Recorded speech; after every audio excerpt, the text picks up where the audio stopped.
Hello all, I am Dr. Gayathri, an educational therapist. I am the founder of Flourishing Kids and I work with kids having learning difficulties. Today, we are going to discuss about sustained attention, especially activities for sustained attention for babies and toddlers. Let's see. What exactly is sustained attention? It is the focus on an activity or a stimulus over a long period of time to remain focused in that activity alone. Let's see how we can make it a fun activity for kids so that it is happy, fun moments for the kid. We'll discuss 5 activities for babies and toddlers. The first activity is sorting out. Sorting out is very fun, easy one.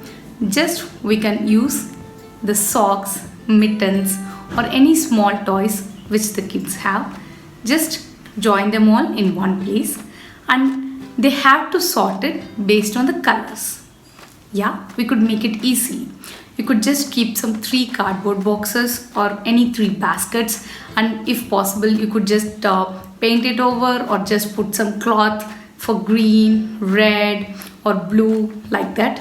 Just the kid has to take the toy or the object, whichever, or else the socks, whichever thing is there, and they have to put it out in the correct baskets. So it actually gives them the concept of sorting things. You could have any multiple variations with this game. You could just use activities for big box and small box kind of thing, and all the big toys go into that and all the small toys goes into it.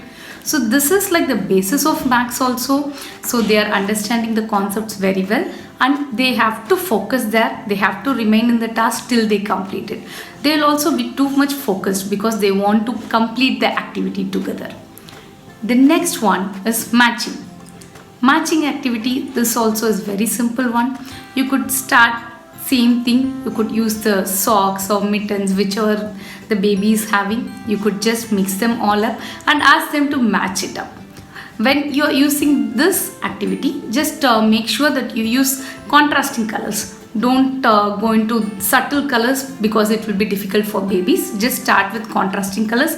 Then maybe you could use variations in that activity also. So they have to just match up the correct pair. They have to match up the red socks with the other red socks kind of thing.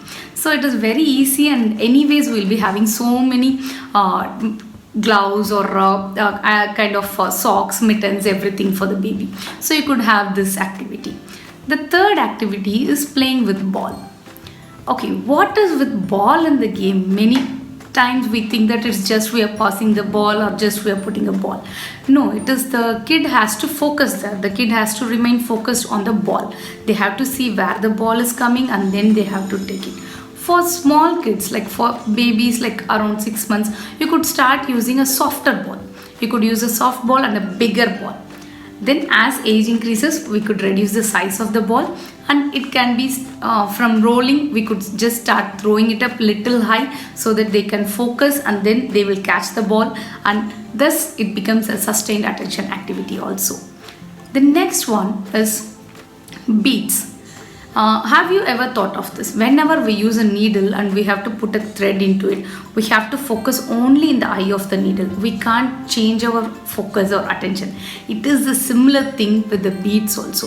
For kids, for babies and like for 1-year-old, those kind of kids, like younger kids, you could just use bigger beads. Just make sure don't use smaller beads for babies. So just use bigger beads, and you could buy multiple colors of beads, the brown or else multiple pack of beads. Then you can start using some shoelace, which is very easy. And since the shoelace is like thick at the end, it becomes easy for the kid to handle and they have to just string it across the lace. So it's a fun activity. Just do try it out.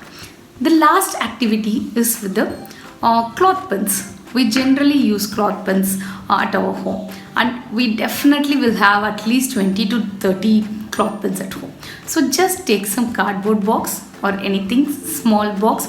They have to you have to mark somewhere, and the kid has to take the correct color of the clothespin which we are saying, and just they have to put it there. they have to just put it over there. So they are actually focusing it so much, they have to correctly take it, they have to take the color, and then they have to press it over here also.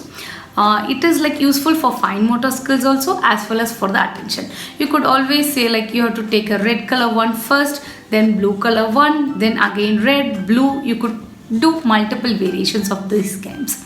So do have fun with your kids at home. All these activities are actually focusing so much on attention, and it's also fun to have some activities for playing with babies and toddlers.